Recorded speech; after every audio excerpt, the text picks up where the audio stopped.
guéris toutes les maladies.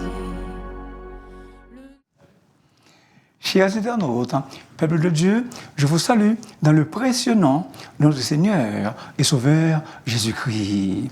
Aujourd'hui, la réflexion se trouve dans Jean, chapitre 3, versets 1 à 3 et le verset 7. Jean, chapitre 3, versets 1 à 3 et le verset 7. Et j'en fais la lecture. Mais il y a eu un homme d'entre les pharisiens nommé Nicodème, un chef des Juifs, qui vint, lui, auprès de Jésus de nuit et lui dit: Rabbi, nous savons que tu es un docteur venu de Dieu, car personne ne peut faire ces miracles que tu fais si Dieu n'est avec lui. Jésus lui répondit: en vérité, je te le dis, si un homme ne naît de nouveau, il ne peut voir le royaume de Dieu. Ne t'étonne pas que je t'ai dit, il faut que vous naissiez de nouveau. Parole du Seigneur. Bien-aimés dans le Seigneur, dans ce passage, il est question d'un docteur avec le grand docteur. Le sujet: quel est le plus grand besoin urgent du genre humain? C'est l'une des questions existentielles qui demande une réponse scripturaire, c'est-à-dire une réponse selon les Écritures, une réponse provenant de la Bible, la parole de Dieu. Et la réponse va déterminer la destinée de l'homme, le ciel ou l'enfer. Quel est le besoin suprême et indispensable de l'homme? C'est la régénération, recréée par Dieu, une nouvelle naissance. Et pour naître de nouveau, il faut d'abord se repentir, il faut d'abord se convertir pour recevoir le pardon de ses péchés. Ce que Nicodème avait besoin, ce n'était pas une nouvelle loi, mais un cœur nouveau, une nouvelle naissance. Il a besoin de se convertir. Et dans cette rencontre en privé entre Jésus et Nicodème, Jésus lui demande de partir à neuf. La nouvelle naissance est un sujet d'actualité. Une revue a consacré un long article à la foi et à la nouvelle naissance. Certains politiciens se préoccupent de la nouvelle naissance, autant que la crise de l'énergie et des statistiques économiques. Un homme qui a été impliqué dans un des scandales politiques les plus éminents de notre temps vient d'écrire un livre rapidement devenu un best-seller, où il explique comment sa vie a changé de 180 degrés depuis sa nouvelle naissance. Né de nouveau, est-ce possible? Bien sûr que oui. La vie peut-elle être transformée? Tout à fait. Comment peut-on renaître? Nous verrons cela dans le message. L'expression « né de nouveau » n'est pas nouvelle. Ce n'est pas l'invention des journalistes modernes décrivant des fantaisies religieuses récentes. Non. Cette expression a plus que 2000 ans. En pleine nuit, à Jérusalem, Jésus se tourna vers un des plus grands intellectuels de son temps pour lui déclarer: en vérité, je te le dis, si un homme ne naît de nouveau, il ne peut voir le royaume de Dieu. Jésus affirme ici à la fois la nécessité et la possibilité d'une nouvelle naissance. La possibilité de la nouvelle naissance. Bien-aimés dans le Seigneur, chers internautes, si nous ne sommes pas nés de nouveau par la foi, dans le Christ Jésus. Toute notre religion ne vaut rien. Elle vaut zéro. Zéro barré. Nicodème était un homme très religieux, très pieux, qui observait tous les jours de fête. Un juif très instruit. D'ailleurs, un docteur de la loi faisant partie de la plus haute classe en Palestine, le Sanhédrin, composé de 71 hommes de la plus haute classe en Palestine, qui dictaient des lois sur toutes les questions religieuses juives. Et donc, un enseignant établi, un homme mature, un chef du peuple d'influence. Comprenez-vous? Nicodème n'était pas n'importe qui. Il n'était pas un pharisien ordinaire, mais il avait besoin beaucoup plus que cela. Comme déjà dit, il avait grandement besoin de naître de nouveau, de se convertir. Mon cher ami, même si tu possèdes le monde entier dans son ensemble, si tu n'as pas encore Jésus, tu n'as rien de bon qui peut t'amener au ciel. Même si tu es intellectuel, même si tu es un intellectuel comme Nicodème, attention, je ne dis pas qu'un intellectuel éminent n'a pas sa place dans la société, loin de ma pensée. Ce que je veux souligner, si tu n'as pas encore Jésus, tu ne possèdes rien qui peut te faire naître de nouveau. Cela était vrai pour Nicodème.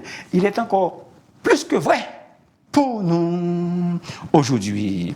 Aujourd'hui, on parle de recyclage, de réforme. Nous rénovons nos maisons, nous démolissons dans nos villes de vieux quartiers pour construire des immeubles neufs. Et nous appelons cela la rénovation urbaine. Bien-aimés dans le Seigneur, on dépense chaque année des millions de dollars dans des institutions de beauté et des boutiques de cosmétiques pour renouveler notre corps ou pour refaire notre visage. Tout cela n'est pas la nouvelle naissance. Il y en a qui cherchent ce renouveau dans les religions orientales, dans les méthodes de méditation transcendantale. D'autres encore demandent à l'alcool, à la drogue, le renouvellement. Cependant, toutes ces avenues se terminent en impasse. Pourquoi? Parce que tout simplement, l'homme ne peut se renouveler lui-même. Dieu nous a créés. Seul lui peut nous recréer.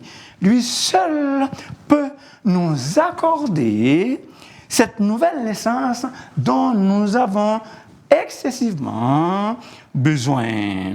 La nouvelle naissance ou la régénération est un acte secret de Dieu, par lequel Dieu, il communique une vie spirituelle. Versets 3 à 8. L'Écriture nous montre que nous sommes totalement passifs dans la nouvelle naissance. Béni soit Dieu, le Père de notre Seigneur Jésus-Christ, selon ta grande miséricorde, nous a régénérés pour une espérance vivante par la résurrection de Jésus-Christ d'entre les morts. C'est par la grâce que vous êtes sauvés. 1 Pierre 1, verset 3. Bien-aimés dans le Seigneur, Dieu est le seul acteur. C'est ce qui ressort du texte où j'en parle de ceux à qui le Christ a donné le pouvoir de devenir enfant de Dieu. Écoutez bien le verset. Ce n'est pas par une naissance naturelle, ni sous pulsion, d'un désir ou la volonté d'un homme qu'ils sont devenus enfants de Dieu, ginomai, devenir une nouvelle conception. Mais c'est de Dieu, mais c'est de Dieu, mais c'est de Dieu qu'ils sont nés. Jean 1er, verset 13. Ici, bien-aimés, Jean précise bien que les enfants de Dieu sont ceux qui sont nés de Dieu. La volonté d'un homme est impuissante pour produire ce type de naissance. En vérité, le texte du chapitre 3, le contexte du chapitre 3 enseigne que la volonté, enseigne que la nouvelle naissance est un acte de Dieu. Le prophète Ézéchiel l'a déjà dit de la parole de Dieu. Je vous donnerai un cœur nouveau. Je mettrai en vous un esprit nouveau. J'ôterai de votre corps le cœur de pierre et je vous donnerai un cœur de chair. Hello, peuple de Dieu. Hello, chers internautes. Tous les comités, toutes les résolutions, les sommets. 2 semaines de cela, il y avait le sommet du G7 en Alberta. Tous les changements de gouvernement ne changent pas la société. Elle ne sera changée que par la transformation totale du cœur de l'homme. Mon cher ami, si tu n'es pas encore né de nouveau, la nouvelle naissance est pour toi. Aujourd'hui même. La régénération ou la nouvelle naissance n'est pas une simple amélioration. Ce n'est pas être réformé, mais c'est être transformé entièrement. Le verbe renaître, genetto, ne dénote pas seulement la réformation d'une partie, mais le renouvellement de notre être, de tout notre être. On passe du temps à prendre de bonnes résolutions. On veut changer. Mais la Bible enseigne que c'est par la nouvelle naissance que nous rentrons dans un monde nouveau. La personne qui est née de nouveau, la personne qui est née de nouveau est une nouvelle nature. Elle est une nouvelle création. Il ne s'agit pas du changement de notre nom, mais de la transformation de notre nature de telle sorte que nous ne sommes plus l'homme ou la femme que nous étions jadis. Ipso facto, nous devenons un nouvel homme. Nous devenons une nouvelle femme en Jésus-Christ. Laver et habiller un cadavre est complètement différent du fait de lui redonner la vie. L'homme peut faire l'un, mais Dieu seul peut accomplir l'autre. En fait, l'homme peut laver et habiller un cadavre, mais seul Dieu peut lui redonner la vie. Le verset. Vous étiez morts par vos offenses et par vos péchés. Mais Dieu, qui est riche en miséricorde, à cause de son grand amour dont il nous a aimés, nous qui étions morts par nos offenses, nous a rendu la vie avec Christ. Bien-aimés dans le Seigneur, c'est Dieu qui nous a rendus vivants, qui nous a donné la vie avec Christ. L'homme naturel est mort par ses offenses et par ses péchés. Seule la vie nouvelle que Dieu met en lui peut remédier à cet état de mort spirituelle. La nouvelle naissance est de l'intérieur vers l'extérieur, du dedans vers du dehors. Jésus a dit que Dieu peut transformer des êtres humains en commençant par l'intérieur, dans le cœur. Le problème de l'homme est d'abord spirituel, intérieur, ensuite social, extérieur. Ne t'étonne pas que je t'ai dit, il faut que vous naissiez de nouveau. You must be born again. Jésus nous a donné un ordre. C'est une réaffirmation de la nécessité d'une régénération spirituelle. Verset 3. Ici, idem, au verset 7, Jésus le dit avec une force impérative divine. Hello, chers internautes. Hello, peuple de Dieu. La nouvelle naissance n'est pas facultative, c'est un impératif divin. La nouvelle naissance n'est pas facultative, c'est un impératif divin. En effet, en dehors du christianisme, aucune religion au monde n'oblige une personne à naître de nouveau ou à être créée de nouveau. Toutes les grandes religions de ce monde donnent des instructions auxquelles leurs disciples doivent obéir. Par contre, il n'y a aucune qui exige une nouvelle naissance intérieure. Le christianisme est le seul à faire cette demande. Il faut naître de nouveau. Pourquoi ? Afin d'éviter l'enfer.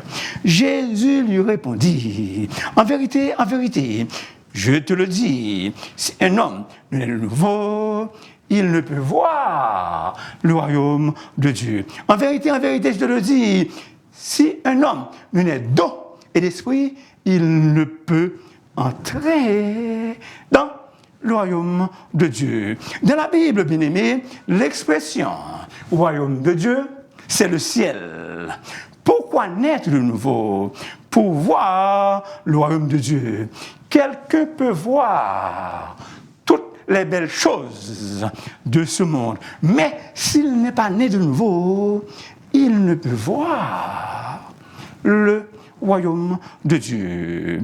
Pour entrer dans le ciel, un homme, comme il est, peut entrer partout. Mais pour entrer dans le ciel, il faut qu'il soit né de nouveau par l'Esprit Saint. Il est absolument impossible de voir et d'entrer dans le royaume de Dieu sans être né de nouveau. Hello, chers internautes. Hello, peuple de Dieu. Mes confrères haïtiens, c'est la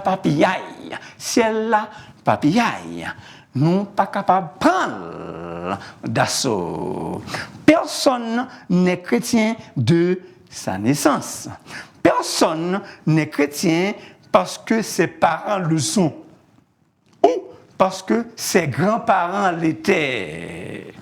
Il faut qu'un jour qu'on accepte Jésus-Christ personnellement par la foi pour soi-même. Chaque être humain doit naître de nouveau sous l'action de l'esprit.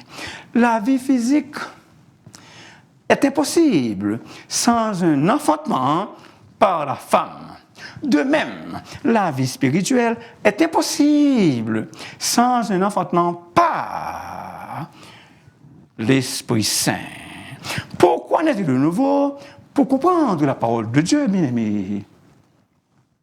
Nicodème n'avait rien compris. Il ne comprenait pas grand-chose.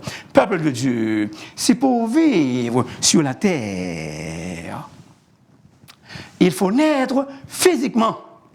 Eh bien, pour vivre dans le ciel, il faut obligatoirement naître spirituellement.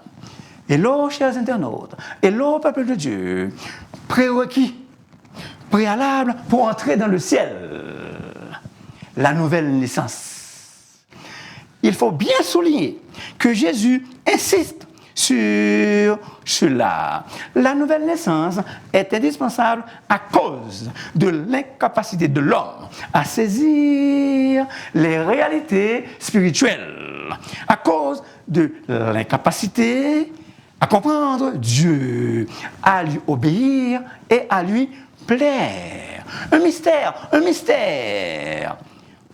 Être né de nouveau est une question si mystérieuse que le langage humain ne peut pas la décrire. Le vent souffle où il veut et tu en entends le bruit. Mais tu ne sais d'où il vient ni où il va.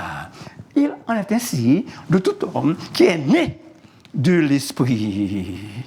Avantage de la nouvelle naissance, elle nous protège de la main de Satan. Hello, chers internautes, hello, peuple de Dieu, frères et sœurs haïtiens, l'heure où on est de nouveau, Baka, loup-garou, pas bien pouvoir sur vous. C'est ça, ouais, c'est ce que je crois. Quand nous sommes régénérés, les zombies, les féticheurs, les magiciens n'ont point de pouvoir sur nous. D'ailleurs, Jésus nous a ordonné de chasser les démons en son nom. Verset 15.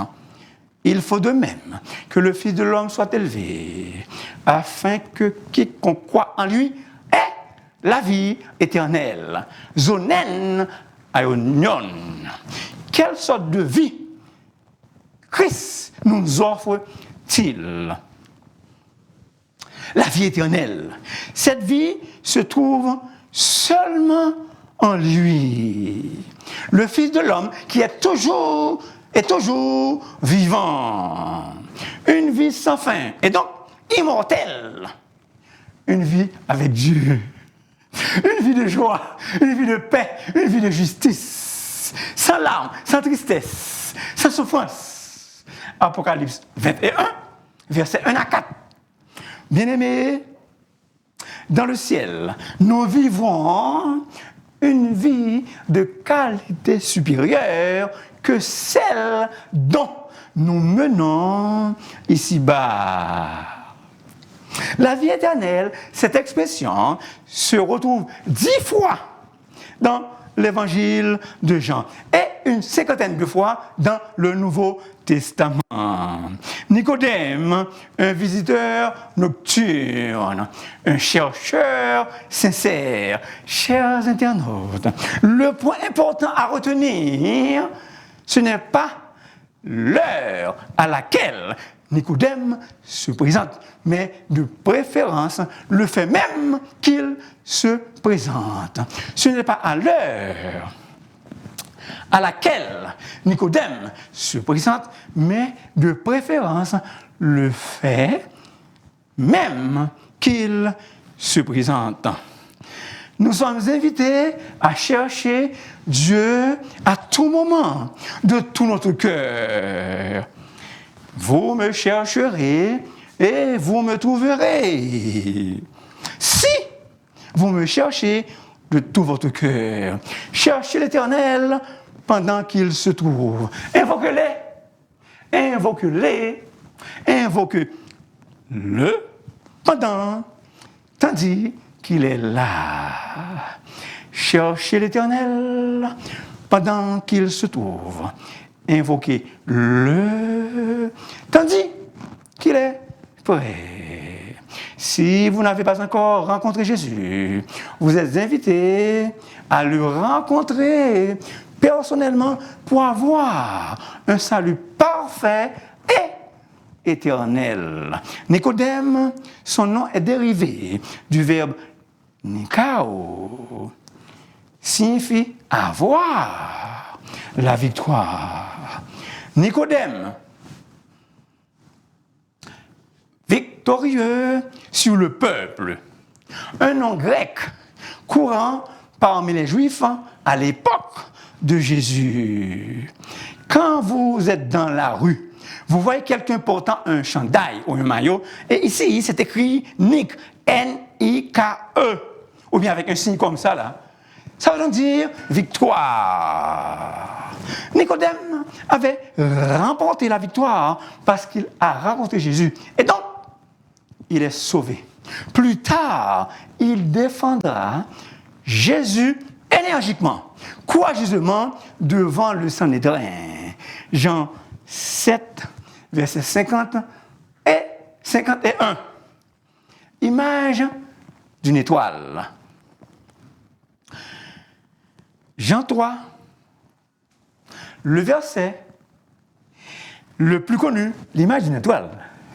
Yes, I'm glad. L'image d'une étoile. Jean 3, 16, le verset le plus connu sur la planète, de toutes les étoiles du ciel. L'étoile polaire. L'étoile polaire est la plus utile aux marins. Jean 3, 16 est une étoile polaire. Car il a guidé plus d'âmes au salut que tout autre verset. Voici maintenant le temps favorable. Voici maintenant le jour du salut. 2 Corinthiens 6, verset 2. Mon cher ami, maintenant est ton salut favorable. Maintenant est le jour de ton salut. Si tu confesses de ta bouche le Seigneur Jésus, et si tu crois dans ton cœur que Dieu l'a ressuscité des morts, tu seras sauvé. Romains 10, verset 9.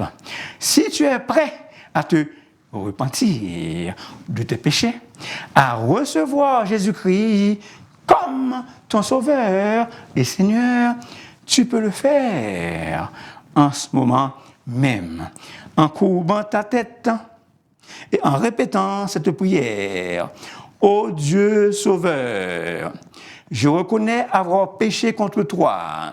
Je regrette mes péchés. Je désire me tourner de mes péchés. Je reçois Jésus-Christ par la foi. Et je le confesse comme mon Seigneur. Je veux vivre pour lui et le servir dès maintenant. Au nom de Jésus, mon Sauveur et Seigneur. Amen. Merci beaucoup d'avoir choisi de m'écouter. Et un grand merci à ceux qui continuent à nous envoyer des messages textes. Merci beaucoup. S'il vous plaît, n'oubliez pas de vous abonner, de liker et de partager votre émission à d'autres. Et si vous voulez me parler, vous pouvez m'appeler dans le 514-571-2296. Bien-aimés dans le Seigneur, chers internautes, soyez sauvés, soyez nés de nouveau, soyez régénérés. Bref, soyez bénis par le Seigneur. Amen, amen et amen.